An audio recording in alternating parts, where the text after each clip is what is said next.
J'ai vu les hommes heureux et malheureux, non à cause du simple malheur d'un deuil ou du simple bonheur des fiançailles, non pas à cause de la maladie ou de la santé, car celui-là qui est malade, je puis le faire se dominer par une nouvelle retentissante et le pousser debout à travers la ville, rien qu'en agissant sur son esprit par un certain sens des choses que je nommerais victoire, par exemple. Car je guéris la ville entière par l'éclat à l'aube de mes armes victorieuses, et tu les vois qui se poussent et s'embrassent. Et tu te diras, pourquoi ne serait-il pas possible de les maintenir dans un tel climat, comme est le climat d'une grande musique?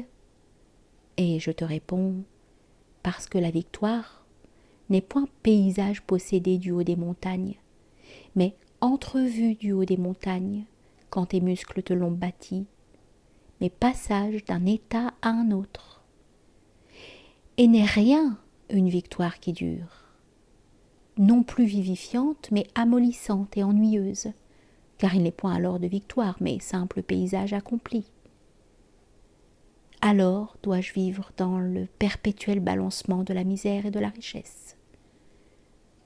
Et tu découvres bien que cela aussi est faux, car tu peux vivre toute ta vie dans le dénuement et la misère et la lassitude, comme celui qui est poursuivi par les créanciers, et enfin se prend sans que les petites joies ou les rémissions passagères l'aient payé de l'usure des nuits blanches. Ainsi il n'est point d'état durable, comme la fortune et la victoire, attribués à l'homme comme du fourrage à un bétail. Je veux des garçons chauds et généreux, et des femmes dont les yeux brillent. Et d'où cela vient-il? Puisque ni de l'intérieur ni de l'extérieur. Et moi je te réponds, cela vient du goût du retentissement des choses les unes sur les autres, qu'il s'agisse de ta caravane de guerre, ou de ta cathédrale, ou de ta victoire d'un matin. Mais la victoire n'est déjeuner que d'un matin. Car ta victoire faite, il n'est plus rien à faire qu'à user de ces provisions qui te tuent.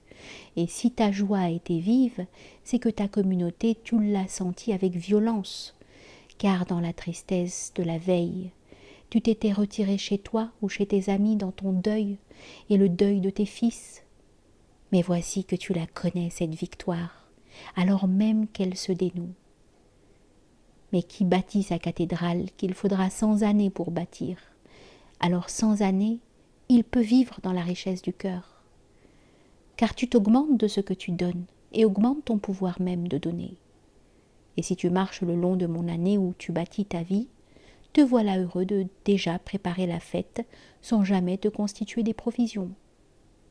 Car ce que tu donnes avant la fête, pour la fête, t'augmente plus que ce que la fête une seule fois te rendra, et ainsi de tes fils qui grandissent, et de tes navires qui prennent la mer, se trouvent menacés, puis triomphent et abordent le jour naissant avec leurs équipages. Moi, j'augmente la ferveur qui se nourrit de ces réussites, comme celle de celui-là qui n'est point un pillard et qui, plus il écrit, plus il forge son style. Mais je répudierais celle qui, bien que vive, se ruine dans ses réussites, car plus que je connais, plus je veux connaître, et plus je suis disposée pour connaître, plus je convoite le bien d'autrui, et plus je le pille en plus, je m'engraisse à le dévorer, plus je me ruine dans mon cœur. Car de chaque conquête, l'homme découvre qu'elle l'a trompé quand il use de l'objet conquis, ayant confondu la chaleur de la création avec le goût de l'usage de l'objet qui ne lui apporte plus rien. Et pourtant, il est nécessaire de se soumettre un jour à cet usage. Mais alors, m'intéresse seul l'usage qui sert à la conquête, si la conquête sert à l'usage. Chacun renforçant l'autre. Ainsi de la danse même ou du chant ou de l'exercice de la prière qui crée la ferveur, laquelle alimente ensuite la prière ou de l'amour.